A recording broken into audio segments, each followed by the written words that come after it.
Continuamos con Encuentros de Formación. Demos el primer paso.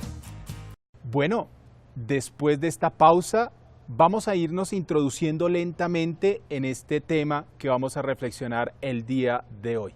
Y yo quiero que Ismael nos cuente un poco sobre cuáles deben ser los pasos necesarios para vivir un verdadero encuentro con el otro. Tú como esposo, que ya eres, hijo, en tu familia, con tus amigos, ¿cuáles creen que deben ser esos pasos que todos debemos tener en cuenta en nuestros encuentros con los demás? Padre, yo creo que lo primero que uno tiene que tener es la voluntad. Si yo no tengo la voluntad de entrar en el encuentro con el otro, nada pasa, nada sucede. Y con la voluntad, esa disposición para a veces renunciar a mi zona de confort. Estoy pensando, por ejemplo, cuando uno quiere tratar un conflicto, cuando uno quiere ir a reconciliarse con otra persona. Yo no puedo ir al encuentro de esa otra persona con toda la artillería pesada y con las barreras así que yo tengo la razón, yo tengo la verdad.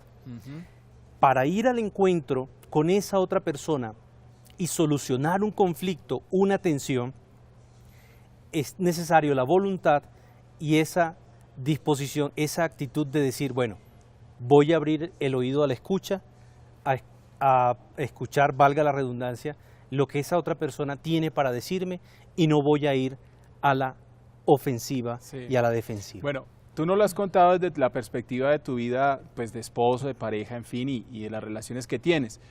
En la vida religiosa también tiene sus particularidades en la fraternidad. ¿Cuáles deberían ser esas condiciones para encontrarnos con el otro? Una primera condición que creo yo que es indispensable es reconocer que el otro es importante, que el otro tiene un puesto importante no solo en mi vida personal, sino en la vida del entorno comunitario. Cuando yo reconozco que el otro es importante, también reconozco que es diferente a mí. Claro. Porque en la vida religiosa se tiende...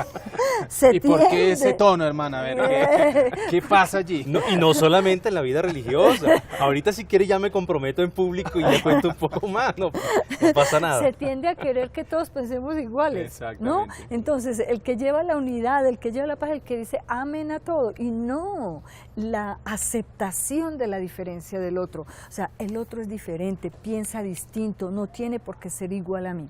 La otra cosa que ya la tocó Ismael, el tema de la escucha. O sea, cuando yo aprendo a escuchar, no solo, sino con los ojos, con los oídos, con el tacto, con ese sexto sentido que tenemos las personas y sobre todo las mujeres, tenemos un sexto sentido de intuir lo que el otro tiene, entonces nos hacemos capaces de escuchar, y al escuchar podemos dialogar, porque cuando tú crees tener la razón y el otro nada que ver, entonces imponemos nuestro pensamiento, pues eso destruye la unidad. Sí, es imposible pensar que en la sociedad es una sociedad uniforme, o sea que todos somos igualitos, como si fuéramos una figurita hecha en serie, donde todos tenemos que pensar, caminar y hacer todo igual. Y esa diferencia a veces nos cuesta porque, como tú lo decías, Ismael, nos hace negarnos a nosotros mismos y es a bajar ese egoísmo que a veces creemos que somos más mejores que los demás. Y otra cosa que también creo que nos puede ayudar en ese relacionarnos con los otros es no creerme, yo a veces lo digo coloquialmente, como un hongo, como si yo fuera el único, entonces yo tengo la última palabra, yo tengo siempre la razón, yo tengo siempre que imponerme frente a los demás. No, hay veces uno tiene la razón y a veces no. Hay veces uno tiene que hablar y a veces tiene que callar. A veces uno tiene que levantar la cabeza y a veces tiene que agacharla. Y a veces nos falta a nosotros mucho eso. Nos falta ser más capaces de bajar la cabeza, de saber escuchar. Ser humildes. Así es. Por eso, después de esa introducción que ya hice, ahora sí... Usted se va a meter, dijo que iba a ponerse... Claro, no, yo entro en el encuentro, a ver, con mi esposa y mi familia, cada vez que yo renuncio a ese yo, primero yo, a la comodidad, que bueno, a veces me toca desinstalarme para salir a recogerla, en las noches, esperarla, a veces las funciones domésticas del hogar, salir al encuentro del otro es Es decir, bueno, voy a levantarme, voy a dejar de ver deportes o voy a dejar de hacer actividades que me gustan o simplemente descansar y voy a ponerme al servicio.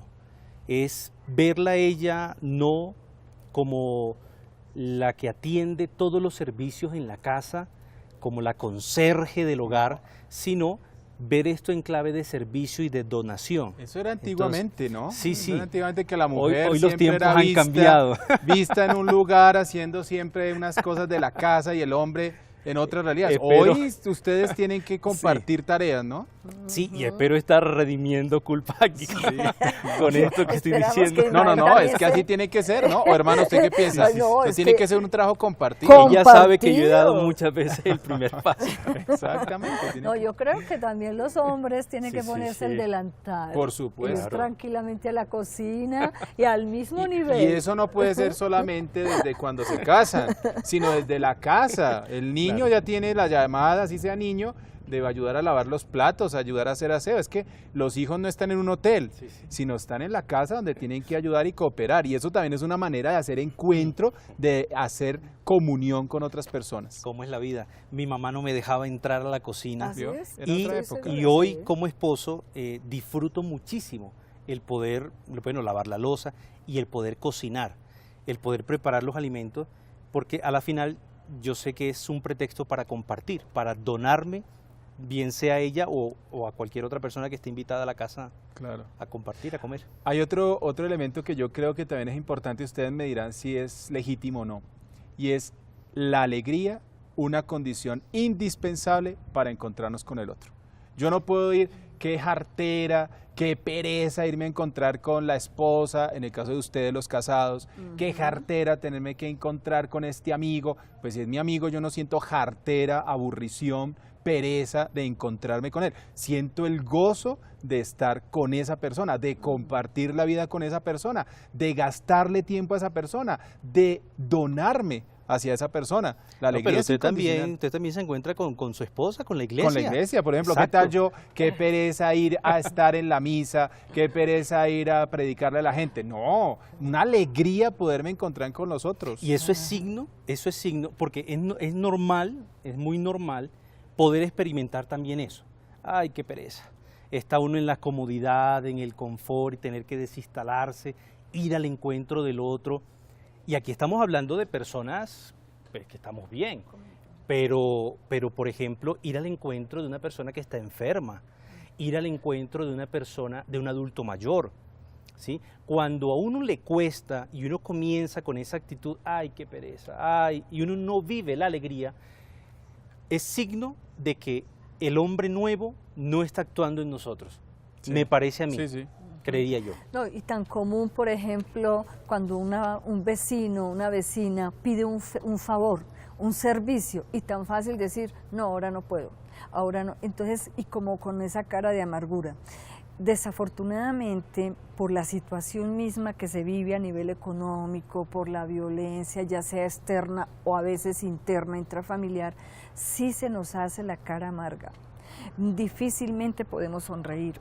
Nuestro fundador, nuevamente, Beato Santiago Alberione, insistía que uno podía estar en la serenidad, pero sí en la alegría. O sea, así hayan las dificultades más grandes, uno sí puede estar en la alegría, porque de todos modos, estar alegre contagia. Sí, claro. Pero el estar amargados también. También, daña el ambiente. Daña el ambiente completo. Yo no sé si le pasa a Ismael con su esposa, si al padre le pasa cuando se encuentra con sus hermanos sacerdotes. A mí me pasa muchas veces en la comunidad y a usted que está en su casa seguramente también le pasa con sus hijos. Nadie se escapa.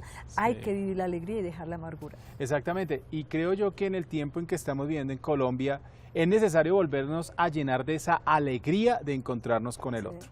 Nos hemos dividido, nos hemos enfrentado, nos hemos cuestionado muchas cosas con razones o sin razones. Aquí no justificamos una o la otra realidad. Pero necesitamos reencontrarnos. Es la única manera de hacer sociedad. Es la única manera de convivir sanamente. Es la única manera de cambiar la realidad. Hace unos programas atrás hablábamos de sembrar esperanza.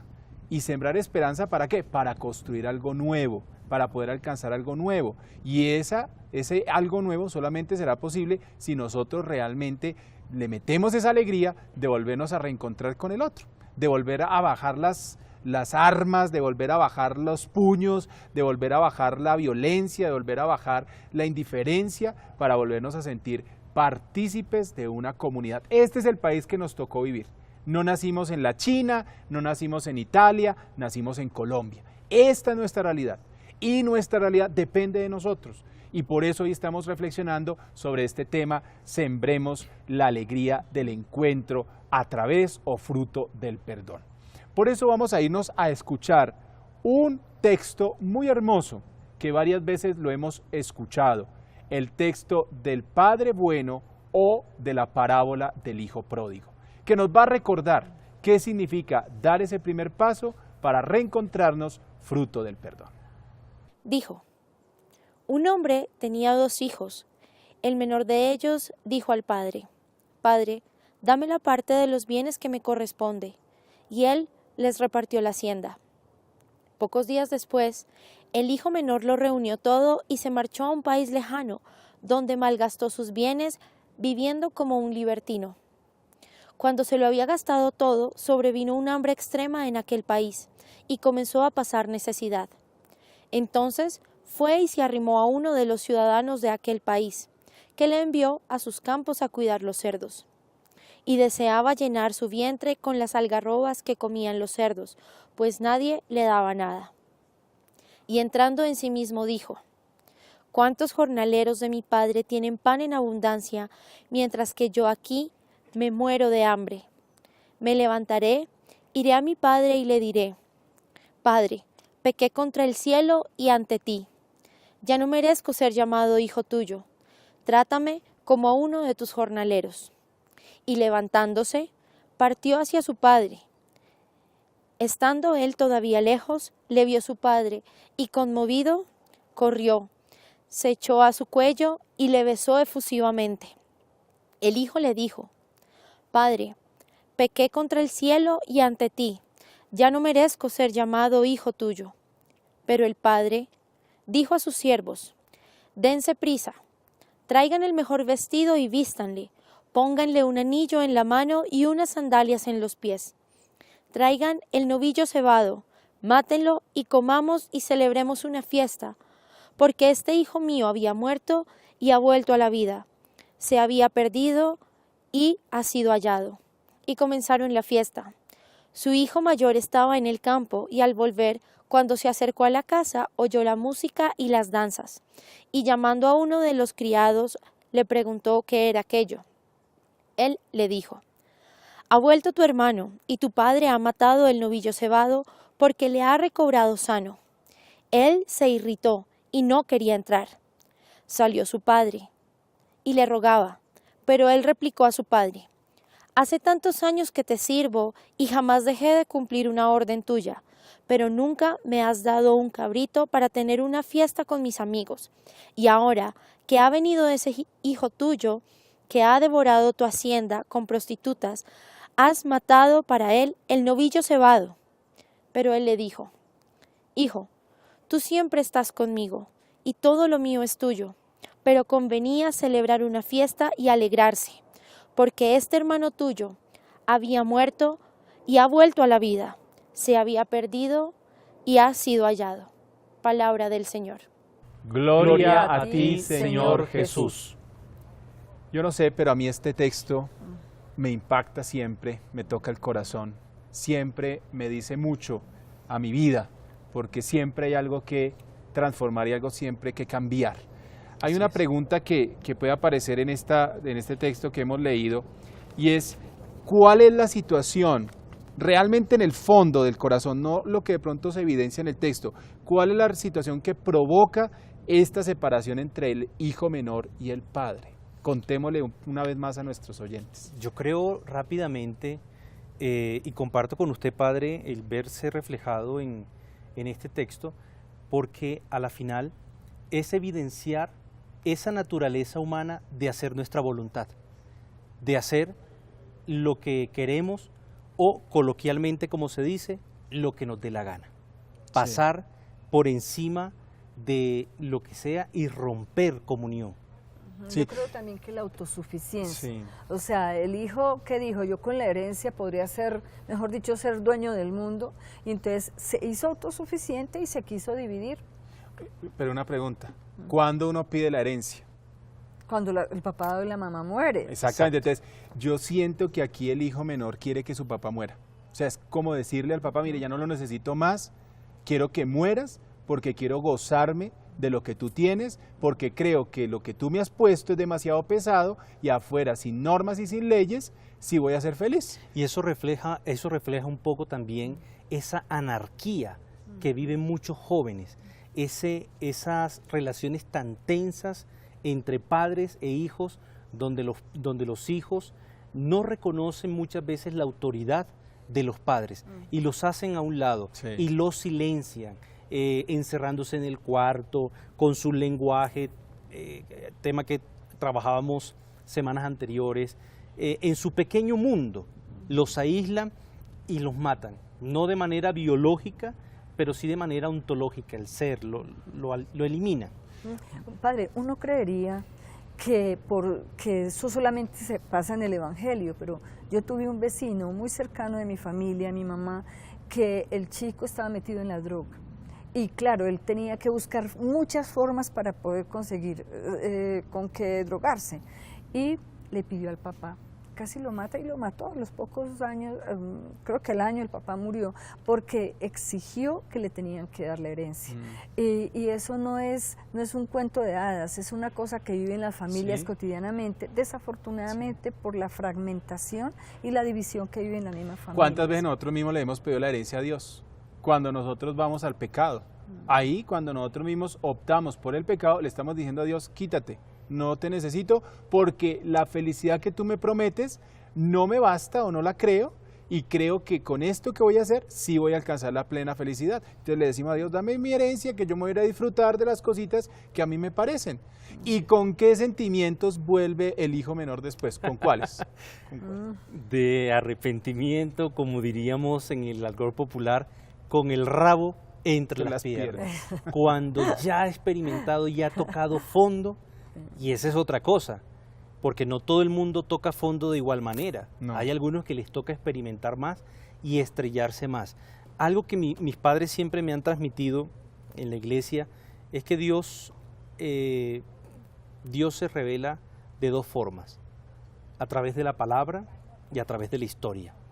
Y cuando no escuchamos la palabra, entonces viene la historia, y enfrentarnos a la historia es fuerte, porque se ve reflejado en este evangelio, ¿sí? ¿Qué le tocó vivir y experimentar a este joven para luego regresar y reconocer que la embarró? Exactamente. Y en nuestra mentalidad colombiana, si llegara el hijo así después de haber hecho lo que hizo, ¿qué pasaría si llegara el hijo? Mejor dicho, la tunda que le darían sería bárbara, ¿no? Claro. El rechazo, le cierran la puerta, o los hermanos mismos se encargarán de decirle que se largue. O sea, hay expresiones muy duras, ahí sí, como dice usted, en nuestro argot colombiano, que dividen y que casi que es imposible pensar que va a haber un Padre misericordioso. Exactamente. ¿Y cuál es la actitud del Padre en este evangelio? Sin palabras. No, sin palabras, porque a la final este Padre refleja lo que es Dios para nosotros como cristianos, como creyentes. Un Padre de amor, de consuelo, de misericordia, que manda a preparar una fiesta, un banquete, para festejar que este hijo que estaba perdido ha vuelto. Eso, en nuestra lógica colombiana o humana o racional, no cabe. No estaría. ¿Cómo así que usted se gastó la herencia? Ahora suerte es que le digo, no. Vaya y trabaje. No, eso no cabe, no cabe. Pero esa es la invitación del Señor. Exacto. Exacto. Y también como la actitud de un padre generoso, claro. ¿sí? Que no mide, yo ya te di la plata, entonces ahora no vengas a cobrar nada. No, todo lo contrario, abraza. Y no solamente espera que él llegue, el padre va al encuentro. Lo está esperando. Lo está esperando, pero también tiene el gesto de ir al encuentro. Camina hacia él, lo abraza. ¿Da el primer paso, hermano? Da el primer paso. Sí, exactamente, ahí está claramente. Da ese primer paso para reencontrar al perdido. Y no le recrimina. No. Simplemente lo acoge y lo abraza. Y en esa lógica, ¿qué debería entonces aprender el hijo mayor que se cree ya el perfecto, el cumplidor, el pío, el devoto, que no le ha fallado, y entonces él desde su lógica humana le cierra las puertas al hermano? ¿Qué debería aprender y a través de él, qué deberíamos aprender nosotros los colombianos? Bueno, esta imagen del hijo, del hermano mayor, yo creo que se encarna mucho en nosotros, en mí se encarna. Y la invitación, por ejemplo, que en lo personal acojo de este texto bíblico es no creerme tan buenecito, sí, no creerme tan perfecto. En programas anteriores, la hermana Lucely, recuerdo que mencionaba el tema de los hermanos, de las comparaciones. Entonces, en lo personal me hace esa invitación a mí el texto, a no creerme perfecto, a no creerme el buen hijo, porque así somos tres en la casa. Y siempre molesto a mis hermanos y mi mamá también los molesta diciéndole que soy el orgullo de ella, pero entonces no creerme mucho no creerme mucho el que soy el buenecito, porque a la final también puedo caer. Todos, yo creo que todos. Sí. No hay ningún colombiano, ninguno, que podamos decir yo estoy libre de pecado y estoy libre de culpa. Todos le hemos pedido a Dios la herencia, todos nosotros hemos muchas veces fallado a alguien.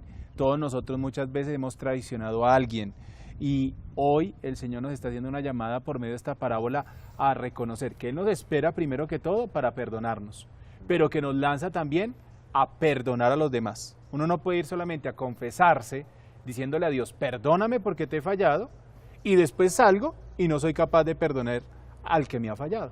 No, sería ilógico, es contrario al Evangelio. Es necesario salir, y eso nos pone rojos o nos toca agachar la cabeza, pero eso es lo que nos engrandece como seres humanos y nos puede transformar como sociedad. Yo en mi casa soy la mayor, padre, de 8 hijos. Ah, mira tú. Y a mí me llama mucho, siempre me llamó mucho la atención este evangelio, porque yo como que me confronté y decía, ojo, a ver, que no me pase lo mismo.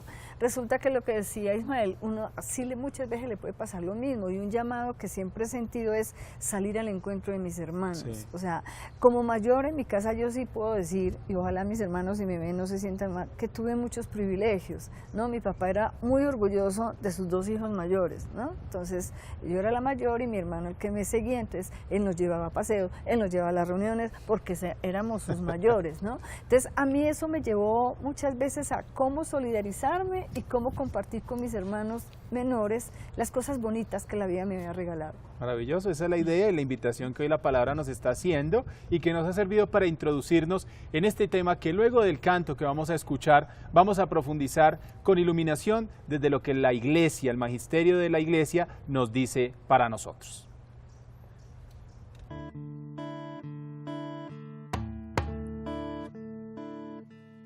En la brisa vienes tú, me acaricias, sé que eres tú, calmándome los miedos otra vez,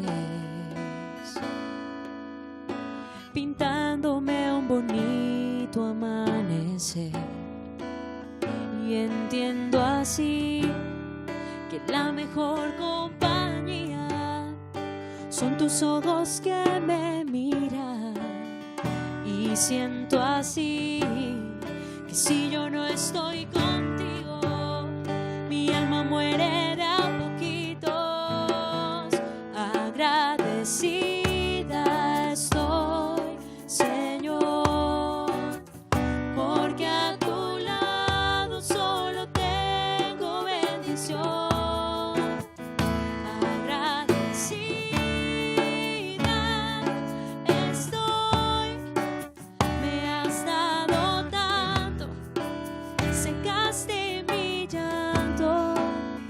Gracias, Señor, gracias, Señor, gracias, Señor, gracias, Señor, gracias, Señor, me has dado tanto.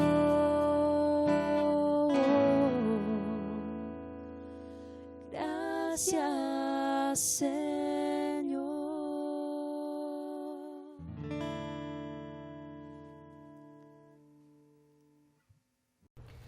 Bien, estamos en este tema que hablamos hoy en preparación a la visita del Papa Francisco. Sembremos en el encuentro la alegría del perdón. Y para lograr esa alegría es necesario reconocer que brota de una experiencia que ha sido sembrada, que ha sido fundada en nuestro corazón por parte de Dios. Si nos vamos a mirar, el sentido de la alegría en las Sagradas Escrituras es fruto de ese estar el Señor en la vida de cada uno de nosotros. Miren, el pueblo de Israel, allá el profeta Isaías nos lo recuerda, vivía ese gozo, esa alegría interior, porque añoraban la llegada del Mesías. Era esa su esperanza, era esa su alegría, como que toda su vida estaba en ese dinamismo, anhelando la llegada del Señor, y ese gozo los llevaba a actuar, a transformar, a cambiar, a hacer las cosas que tenían que hacer como pueblo de Israel. Lo mismo los profetas nos van a invitar al conviértanse, el convertirse, el cambiar la vida. ¿Y por qué la cambiaban? Para acercarse al proyecto de amor de Dios, para poder disponer el corazón a la llegada del Mesías, a la llegada de Jesucristo. Por eso la alegría también en las Sagradas Escrituras es sinónimo de esa conversión. El fruto de yo cambiar mi vida, el fruto de buscar a Jesús me llevaba a sentir un gozo interior que me lanzaba o que lanzaba al pueblo de Israel a hacer nuevas cosas, a vivir como Dios lo pedía, a añorar la llegada del Mesías, a ser coherentes como hijos de Dios, como pueblo elegido de Dios. Y es así entonces como también hoy nosotros tenemos que sentir ese gozo, el gozo de querer tener a Dios. Si tú y yo creemos, necesitamos sentir la alegría de buscarle, la alegría de esperarle, pero la alegría también de testimoniarlo con nuestras palabras y con nuestras obras. Y una de las tareas o de las exigencias que nos implica esta realidad es poder transformar nuestros odios, nuestros rencores, nuestras rencillas en actitudes de perdón, de ser capaces de reencontrarnos con los demás, perdonándolos por el gozo de estar con el otro, por el gozo, por la alegría de encontrarnos plenamente con el Señor, de poder identificarnos totalmente con el Señor. Claro, eso que dice el Padre Juan es clave en esta experiencia de fe cristiana. Y ahí me sumo también cuando el ángel visita a María, comienza con esa expresión, alégrate. Cuando María visita a Isabel, también se da la expresión de alegría. Y también en los evangelios, bueno, Juan el Bautista, a veces no se utiliza la palabra alegría, pero se traduce como gozo. Y el Papa Francisco nos ha insistido en su magisterio la alegría del evangelio. Sí. ¿Por qué el Papa Francisco habla tanto de la alegría del amor? Y es que no se concibe un cristiano triste, no. Uno que haya experimentado la Pascua, que viva esta experiencia de amor radiante, que esté triste. Pero miren que hay una frase muy interesante del Papa Francisco que a mí me da mucha risa a veces, y es que hay muchos cristianos que tienen cara de cuaresma permanente. Sí. Viven en una amargura, en un desazón, y uno dice, pero si tienen a Dios en el corazón, se supone, ¿no? ¿Y por qué viene esa amargura, esa nostalgia, esa desesperanza, ese sinsabor? ¿Será que es un cristianismo light? Pues más o menos yo puedo decir. Hay ateos que han dicho en la historia que no creen en los cristianos porque son caras tristes, ¿no? Me parece hermoso cuando San Pablo se dirige a sus comunidades exhortándolos a la alegría. Alegraos en el Señor, reciban la alegría y el gozo y la paz. Él siempre saluda diciendo la alegría, porque es la que tiene que permanecer. Y, por ejemplo, él hace un listado de situaciones difíciles que ha vivido en su anuncio en el Evangelio. Dice, nos han perseguido, pero no nos han aplastado, nos han maltratado, nos han encadenado, pero no perdemos la alegría. Exactamente. Como a pesar de las dificultades, no hay que perder la alegría. Estamos ahí, firmes. Estamos. Sí. Cuando Ismael fue a su familia a decirles, me voy a casar, cuando la hermana le dijo, voy a hacer la profesión perpetua, cuando yo le dije a mis papás que voy a ser ordenado, fuimos con cara larga, con cara de tristeza. No, fuimos emocionados. Yo fui así ¿no? donde mi suegro. Bueno, eso fue susto. A pedir la mano. Eso fue susto, pero no fue... Sí, no, después se convirtió todo en alegría. Claro. ¿Podemos decir entonces que el perdonar genera alegría? Claro, ¿Por claro. qué? En la dinámica o en la lógica de que, hombre, si yo no he experimentado el perdón, difícilmente yo puedo dar perdón. Cuando a mí me han perdonado algo, hombre, al que le perdonan una deuda, al que le perdonan, no sé, alguna realidad que te genera tristeza o incertidumbre, eso genera alegría. Esas situaciones cotidianas de la vida tenemos que transformarlas en clave cristiana. Cuando a mí el Señor me ha perdonado los pecados, cuando a mí el Señor ha visto mis miserias, mis debilidades, me ha llamado a la iglesia, me ha transmitido la fe con el anuncio del querigma y me ha hecho partícipe por el bautismo de este misterio de salvación, yo he podido experimentar el perdón. Y la invitación, esto es muy paradójico, ¿no? Y no sé si entraría en el cristianismo light, espero que no, pero lo paradójico es que, bueno, ya a mí el Señor me ha perdonado, ahora yo estoy llamado también a perdonar, a dar gratis lo que gratis he recibido. Y cuando rezo el Padre Nuestro, perdona nuestras ofensas, como también nosotros perdonamos lo que ofende. Cada vez que yo recito eso, yo digo, ¿qué estoy diciendo? ¿Qué estoy diciendo? Sí. Es que es muy grande. Es muy difícil. Por ejemplo, cuando yo he tenido dificultades con uno de mis hermanos, ¿no? Cuando he tenido alguna pelea por cualquier razón, uno siente que esa distancia o ese no hablar como que es una carga, como que uno se siente mal, como que no me da paz, como que me siento limitado. Y cuando nos hemos perdonado y nos hemos reencontrado, yo siento como si me hubiera quitado una carga de encima, un peso de encima y me siento libre y otra vez me siento gozoso porque ya puedo llamar a mi hermano, porque podemos salir otra vez juntos, porque podemos compartir. Yo creo que eso es también fruto de esa experiencia de quitarnos la carga, de quitarnos un peso de encima. En el Antiguo Testamento hay una frase muy común que todos lo conocemos, es ojo por ojo y diente por diente, la ley del talión. Y resulta que Jesús nos cambia ese discurso aprendiendo a perdonar. Dice, si tu hermano te pega en la mejilla, voltéale la otra. Sí. Eso no significa, porque muchos dicen, no, yo no soy tonto. Sí. No es ser tonto, es como dice el eclesiástico, perdona el agravio de tu hermano. Sí. Acércate a él con bondad y misericordia y podremos construir paz. Sí. 70 veces 7. ¿No? Eso se lo repito yo siempre a mi esposa, mi amor. Tienes que perdonarme. Pero ojo, 70 veces. Pero no es 70 por 7, porque eso sería un número exacto, no es 7 por 7, y ese resultado por 7, y ese resultado por 7, o sea que es un número infinito, ¿no? Infinito. Y ahorita estamos viendo un momento de nuestro país muy importante. Yo creo que independientemente de las cosas que estén bien o mal, pero es una oportunidad para hacer lo que el Evangelio nos dice, ir a buscar al que estaba perdido. Si no nos quitamos de nuestra espalda el lastre del odio y el lastre del rencor, nos seguiremos matando de generación en generación. El hijo pródigo no fue un santo cuando se fue de la casa, hizo lo peor de lo peor, le quitó la plata al papá y la malgastó, y el papá lo recibe.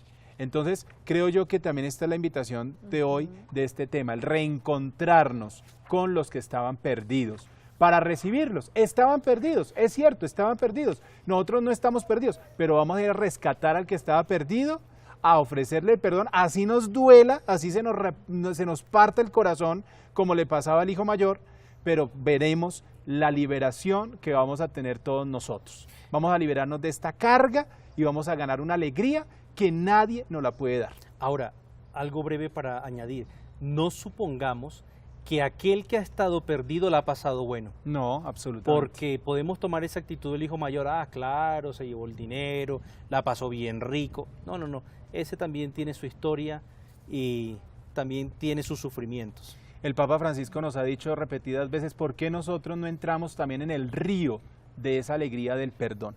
¿Por qué nos quedamos al lado, lamentándonos, quejándonos, reclamando? No, entremos en ese río nuevo del perdón y démonos la oportunidad de ser diferentes, de reconciliarnos. Si logramos abrazarnos en este país, si logramos reconciliarnos y decirte perdono y venga para acá un abrazo, yo creo que nuestro país va a tomar un rumbo completamente diferente. Hermana, y Ismael, no solamente tenemos que perdonar al guerrillero, al paramilitar, hay que perdonar al que está a mi lado. Puede ser mi esposa, mi esposo, mi hermano, el hijo, el papá, el amigo, el vecino, el desconocido. Ese, no es pensemos solamente en el que está más lejos, el más cercano. Pongámonos más rojitos nosotros, agachemos más la cabecita, pero aprendamos a perdonar y dejémonos llenar de la alegría del reencuentro, fruto del perdón. Bien, pues vamos ahora a irnos a recordar unos compromisos que nos van a decir aquí nuestros acompañantes en este día de nuestro programa. Unos compromisos para que tú y yo los hagamos y hagamos realidad esta alegría del reencuentro, fruto del perdón. ¿Cuál es ese primer consejo que le damos a nuestros televidentes? Un consejo muy particular es acerquémonos al sacramento de la reconciliación.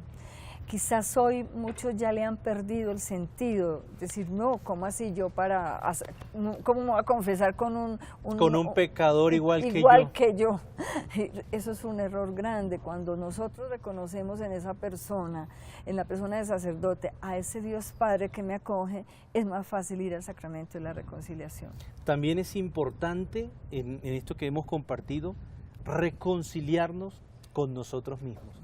A veces tenemos tantas facturas, no nos perdonamos cosas y es una carga. Y dice el Evangelio, venid a mí todos los que estéis cansados y agobiados, que yo os daré descanso.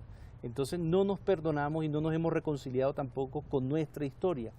Y reconciliémonos también, como ya lo decía el padre Juan Álvaro, con aquellos que hemos ofendido.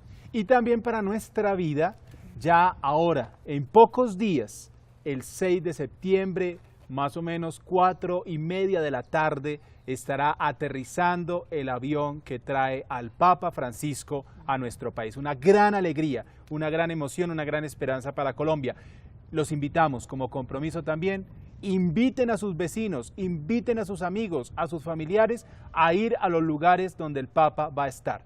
Cuando viene un invitado a nuestra casa, no lo vemos desde la televisión, no lo vemos desde la ventana, lo vemos personalmente. Vamos a encontrarnos con el invitado. Entonces vamos, no nos dé pereza, si hay frío, si hay calor, vamos a los lugares. No importa que haya televisión, no importa que haya redes sociales, pero vayamos a verlo en vivo y en directo, así como nos gusta ir a ver en vivo y en directo a nuestros grupos de fútbol, a nuestros cantantes, a nuestros artistas. Con mayor razón, a ir a ver en vivo y en directo al Papa Francisco.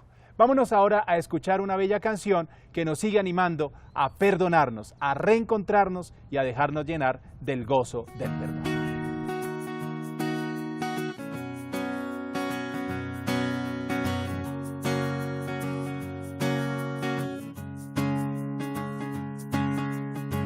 Ayúdame a instruir mi corazón que tanto anhela seguir tu voz. No quiero dejarte, yo quiero encontrarte. Tómame de la mano y andemos este viaje. Por tus caminos van mis pies y no vacilaré. Tu amor es mi tesoro y en él yo me guardaré. Por tus caminos van mis pies y no me detendré. Muestra tu poder, oh, oh, oh, oh, oh, oh, oh.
sabes para dónde va mi vida.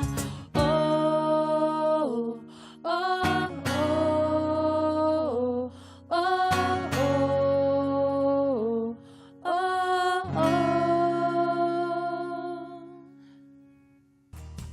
Ya regresamos con Encuentros de Formación. Demos el primer paso.